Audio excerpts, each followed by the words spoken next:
Baik, Bismillahirrahmanirrahim. Assalamualaikum warahmatullahi wabarakatuh. Saya Anif Febran Hasanah dengan NIM 2211513042 akan menjelaskan beberapa contoh soal dalam Verilog. Yang pertama di sini adalah operation adder, yang mana kita tahu adder itu adalah sebuah penjumlahan. Di tabel sebelah kiri ini ada dua variabel yang dijumlahkan. Tujuan tabel ini adalah memberikan gambaran bahwa penjumlahan yang dilakukan itu menghasilkan hasil yang benar eh, sesuai dengan yang semestinya. Dari codingan yang digunakan di sini ada modul adder. Nah, dan di bawah itu adalah parameter yang digunakan. Nah, parameter itu ada 10 bit. Di bawah itu ada register A dan register B yang merupakan inputnya. Nah, di sini ada wire, yaitu sum, itu operasi penjumlahannya. Nah, hasil penjumlahan dari adder yang kita lakukan itu akan ditampilkan pada monitor, yang mana di sana nanti akan ditampilkan hasil dari penjumlahan yang kita lakukan. Selanjutnya, untuk soal kedua yaitu adalah operasi dari komparator. Nah, komparator ini artinya membandingkan. Di sini di gerbang sebelah, pada gambar di sebelah kiri ini ada dua input yaitu A dan B yang menghasilkan output, tiga buah output. Yang pertama ada smaller, equal, dan greater. Nah, di sini inputnya dengan parameter n yaitu 4. Nah, inputnya adalah A dan B dengan outputnya yaitu ketika A kecil dari B, A sama dengan B, dan A besar dari B. Nah, di sini komparator itu akan membandingkan dua bilangan dari dua bilangan binar. Nah, dapat diuji dengan testbed untuk memastikan kinerja dari berbagai kondisi input yang dilakukan. Nah, sekian yang dapat saya sampaikan. Untuk penjelasan selanjutnya akan dijelaskan oleh teman saya. Terima kasih.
Nah, sebelumnya perkenalkan nama saya Angga Deviasana, NIM 2211511008. Di sini saya akan menjelaskan tentang penjelasan yang teman saya jelaskan tadi, yaitu dengan menguji n-bit komparator yang telah dibuat sebelumnya.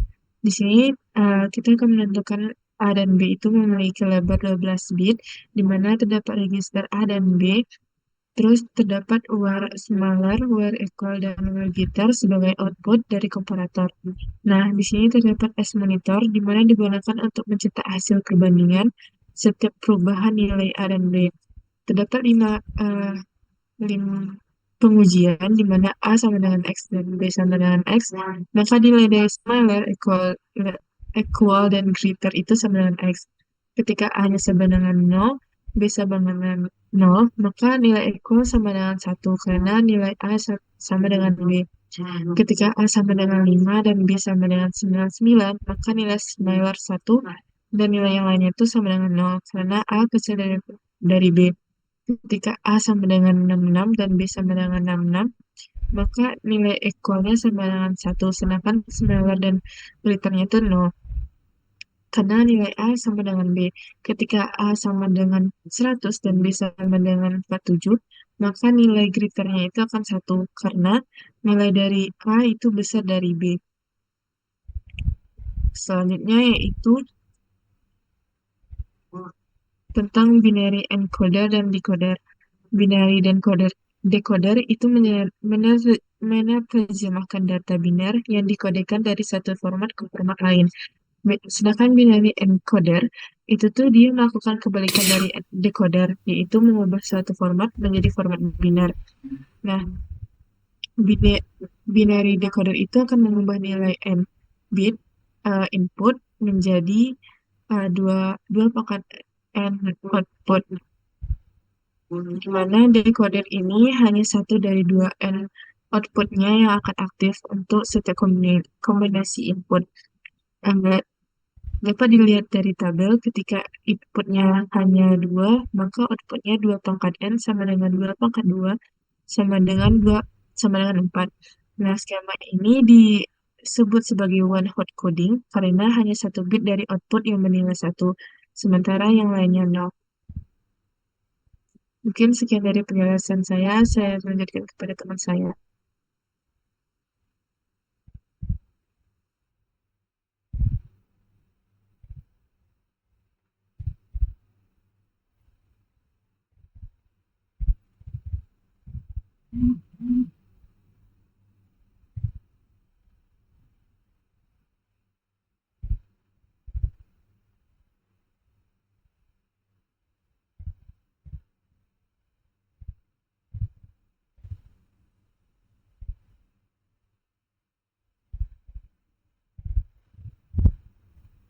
Baik, sebelumnya perkenalkan nama saya Alsa Firly dengan NIM 211151102.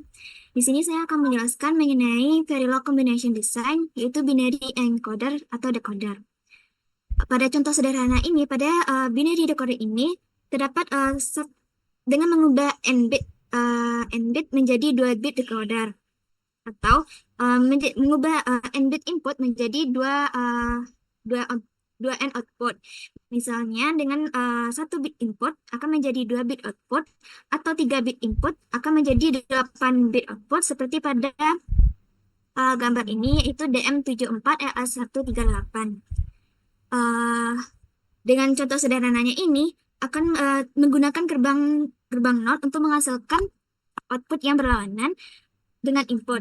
Seperti yang pada gambar pojok kanan atas, jika input A-nya sama dengan 1, maka output aksennya sama dengan 0, begitupun sebaliknya. Selanjutnya itu decoder ini mirip dengan demultiplexer yang menyalurkan satu input ke beberapa output berdasarkan sinyal kontrolnya. Dengan address selektornya memilih alamat memori sesuai inputnya. Lalu enable signalnya ini sebagai fungsi untuk mengaktifkan atau menonaktifkan proses decoding. Di mana ketika enable aktif, maka decoder bekerja normal, atau ketika enable-nya tidak aktif, maka semua outputnya akan menjadi satu, tergantung desainnya. Pada gambar di sini, pada rangkaian IC DM74LS138 ini, yaitu 3 ke 8 decoder, di mana fungsinya ini akan menerima 3 input, yaitu A, B, C, yang akan menghasilkan 8 output, yaitu dari Y0 sampai dengan Y7. Dengan pin enable-nya itu G1 sebagai aktif tinggi atau 1 untuk aktif, lalu G2A, G2B untuk aktif rendah atau 0 untuk aktif. Dengan cara kerjanya ini, jika enable-nya aktif, maka satu dari output Y0 sampai dengan Y7 ini akan menjadi 0 sesuai kombinasi inputnya. Lalu jika enable-nya tidak aktif, maka semua outputnya akan menjadi 1. Lalu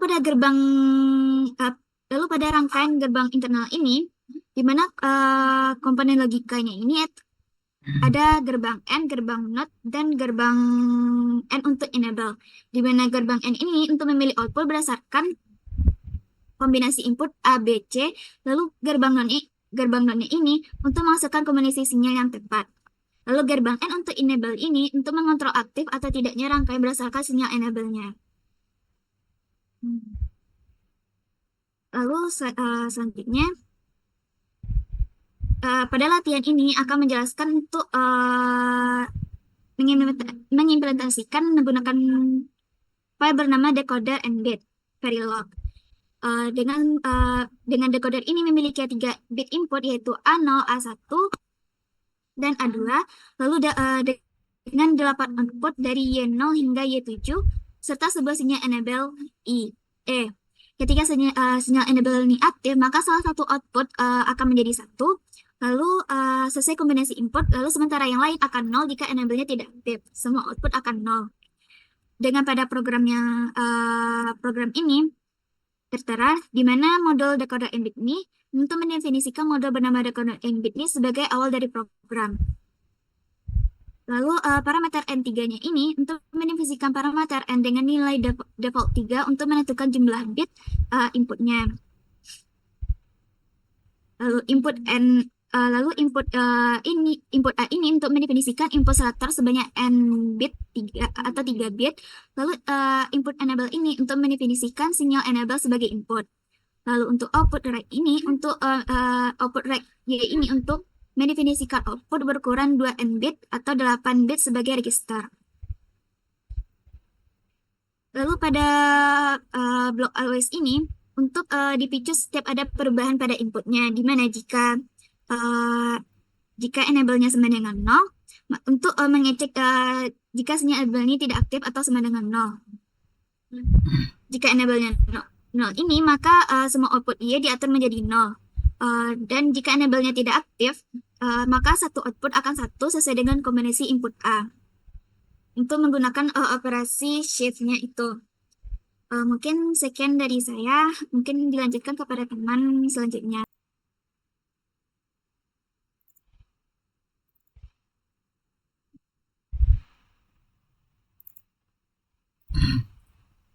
Baik, Assalamualaikum warahmatullahi wabarakatuh. Perkenalkan, nama saya Kalamullah Ali Iman, NIM 221511016. Baik, saya akan melanjutkan penjelasan yang dijelaskan oleh Elsa tadi. Nah, penjelasan yang dijelaskan Elsa tadi adalah mengenai 3 to 8 decoder. Nah, sekarang pada pembahasan ini kita akan melakukan test bench untuk menguji kepada N-bit. Nah, pada pertanyaan berikut merupakan ujian untuk test bench menguji 3 to 8 decodernya. Nah, pada pertama itu ada parameter direct bit. Nah, itu digunakan untuk menjumlahkan bit input. Misalnya kayak di sini direct bitnya 3, berarti input yang akan dimasukkan itu adalah 3. Nah, untuk registernya kemudian ini ada enable. Terus kemudian sinyal A digunakan sebagai input enable. Setelah itu kita akan membuat stimulus, yaitu dengan codingan inisial begin. Nah, di sini jika kita menggunakan perulangan dari 0 hingga 2 pangkat N kurang 1, 0 sampai 7, semua kombinasi input akan diuji. Berarti input dari 3 input berikut akan dikombinasikan dan menjadi 8 input. Nah, kemudian ini hasil dari kombinasi yang telah diujikan. Misalnya dari input sinyal A sama dengan 0, berarti memiliki input 000. Dan juga sinyal A dengan input sama dengan 1 enable akan menghasilkan 1, itu nilainya 00010. Nah, berikutnya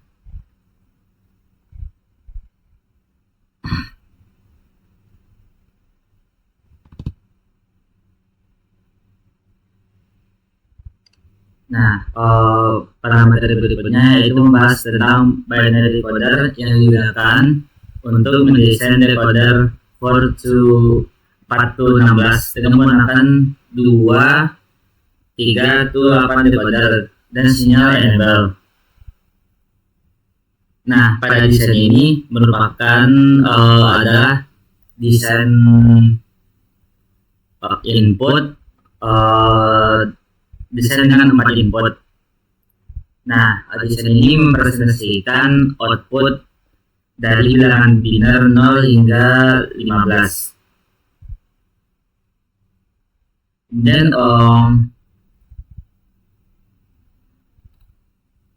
untuk sinyal A3 digunakan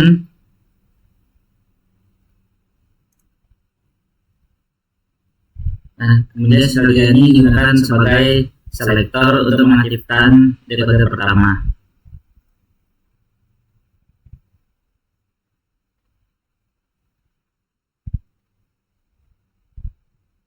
Nah, untuk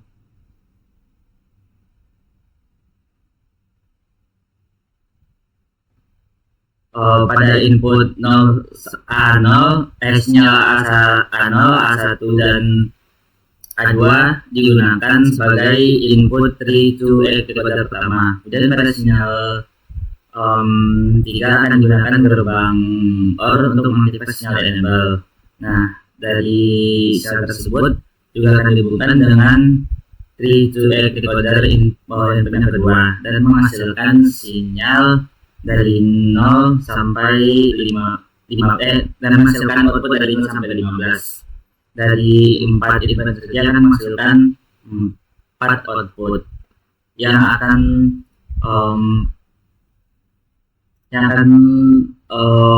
melakukan perulangan dan pengacaran dari 4 input sebelumnya.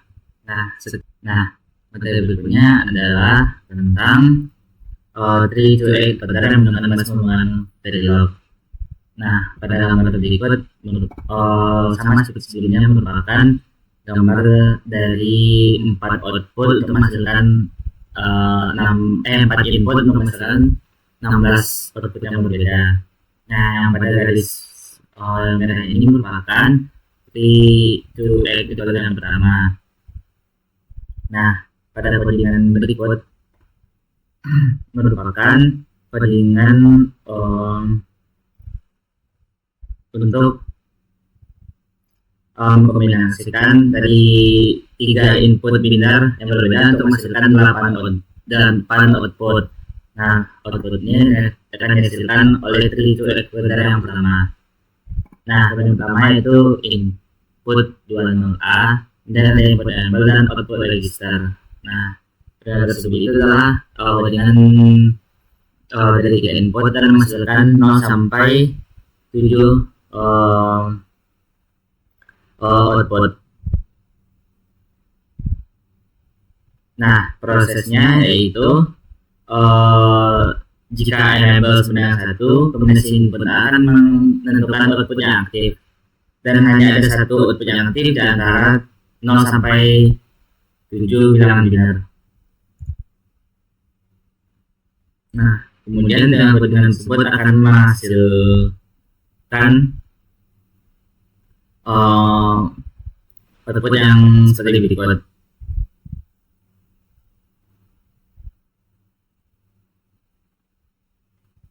Nah, mungkin hanya itu yang bisa saya jelaskan. Penjelasan berikutnya akan dijelaskan oleh Gimnas Salsabila. Terima kasih. Assalamualaikum warahmatullahi wabarakatuh.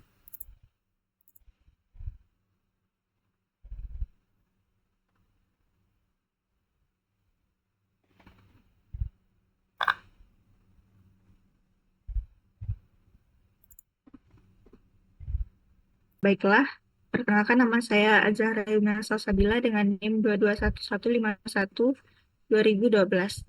Di sini saya akan melanjutkan pembahasan dari teman saya, Uun. Untuk contoh selanjutnya, yaitu masih dengan decoder 4 ke 16. Yang sama-sama kita ketahui itu di sini memiliki 4 buah decoder dengan 4 input, yaitu dari A0 hingga A3, dan masing-masing decoder menghasilkan 8 input. Dan jika ditotalkan menjadi 16 input, yaitu dari D0 hingga D15. Untuk penjelasan dari kodenya sendiri itu modul decoder 4 ke 16, input 0 hingga 3 itu A, dan output 0 hingga 15 itu D. Dan untuk decoder yang pertama, yaitu jika untuk nilai A-nya tuh 0 hingga 2, dan untuk enable-nya tuh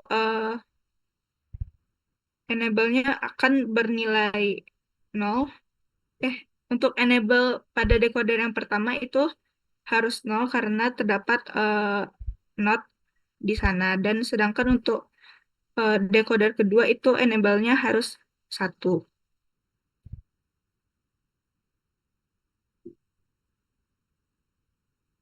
Selanjutnya, ini tuh masih seperti lanjutan yang tadi. Ini merupakan test bench untuk decoder 4 ke 16 yang telah dibuat sebelumnya.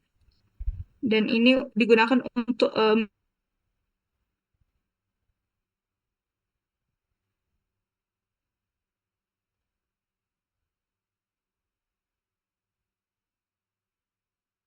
misalnya D0 hingga 15. Untuk penjelasannya itu register A 0 hingga 3 adalah input sebagai input, wire 0 hingga 15 itu D sebagai output, dan integer I itu variabel yang digunakan dalam perulangan. Dan untuk instruksinya sendiri itu input A dihubungkan dengan register A dan input D dihubungkan dengan register D. Maka untuk setiap perubahan input A menyebabkan hanya satu output yang berubah. Nilai A sendiri itu digunakan sebagai indeks posisi output yang aktif. Contohnya jika A-nya 0, jika A-nya 3, maka kan itu 0011.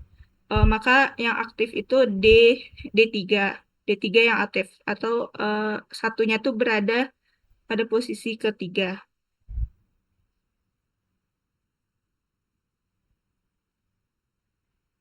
Yang selanjutnya itu ada encoder 8 ke 3.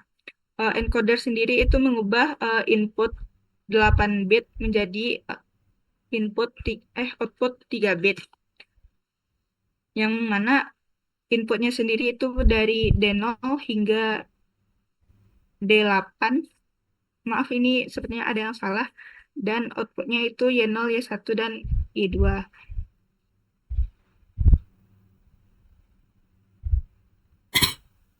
Untuk kodenya sendiri itu input 0 hingga 7D, yaitu input 8 bit digunakan sebagai input. Enable digunakan untuk mengontrol apakah encoder diaktifkan atau tidak, dan output register 0 hingga 2 yaitu D.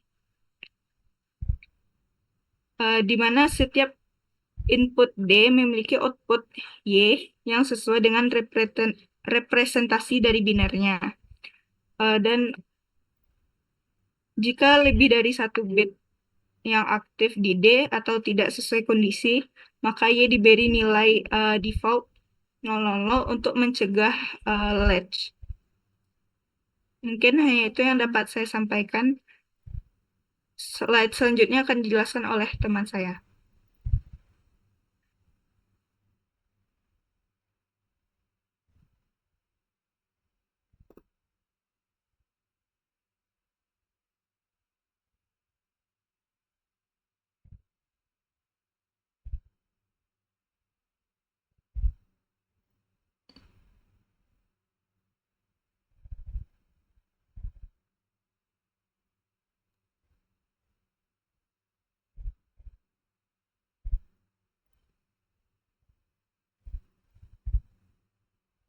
Langsung atau gimana, Un?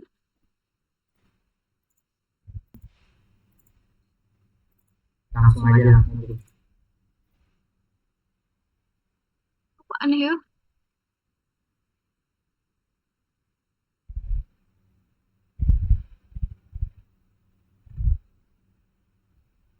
Baiklah, menyambung dari penjelasan teman saya sebelumnya. Selanjutnya yaitu masih di encoder 8 ke 3. Nah, di sini kita punya input 8 yaitu dari 0 sampai 7 dan kita juga punya outputnya itu 3 yaitu 3 bit maksudnya yaitu dari 0 sampai 2. Nah, di sini di sebelah kiri kita lihat ada D-nya tuh 0000, di sini ada 8 hitungannya dari kanan. Nah, yang di 2D jadi di sini tuh yang aktif tuh di saat bit yang pertamanya gitu. Jadi bit yang pertama itu kan hitungannya 0, dan bit yang terakhir itu hitungannya 7, makanya yang aktif tuh yang pertama dan Y-nya itu sama dengan 0. Begitu pun selanjutnya yaitu yang di 3D, yang aktif tuh di yang kedua tuh berarti di bit pertamanya, makanya Y-nya itu 1. Sampai selanjutnya Y itu 7. Nah, di kondisi semua inputnya tuh aktif, didapatkan Y-nya tuh 0 kembali. Nah, ini sebenarnya merupakan kelemahan dari encoder karena dia tidak bisa menangani jika lebih dari satu inputnya aktif. Nah, solusi dari kelemahan encoder ini yaitu diadakannya prioritas untuk setiap input. Nah, misalnya tuh kayak gini. Jika ada tiga kejadian dalam sebuah ruang penyimpanan, yaitu pintu terbuka, kelembapan tinggi, dan suhu yang tinggi, maka pintu terbuka lebih penting daripada kelembapan dan atau suhu tinggi karena peringatan bahaya. Jika ketiganya terjadi dalam kondisi yang sama, maka priority encoder akan proses pintu terbuka sebagai input yang lebih penting. Nah, seperti yang dijelaskan di slide ini, jadi D3 tuh dia punya prioritas yang lebih tinggi dibandingkan D2, D1, dan juga D0. Jadi kalau misalnya di D3-nya udah aktif, jadi kalaupun ada input lainnya aktif, maka yang diproses itu D3-nya karena dia punya prioritas yang lebih tinggi. Nah, di sini juga ada X. Nah, X ini itu menunjukkan bahwa nilai yang ada pada posisi tersebut tidak terpengaruh karena ada prioritas yang lebih tinggi yaitu D3, D2, D1 maupun D0. Nah, di sini juga kita menggunakan dua gerbang yaitu ada di sini gerbang N dan juga gerbang OR.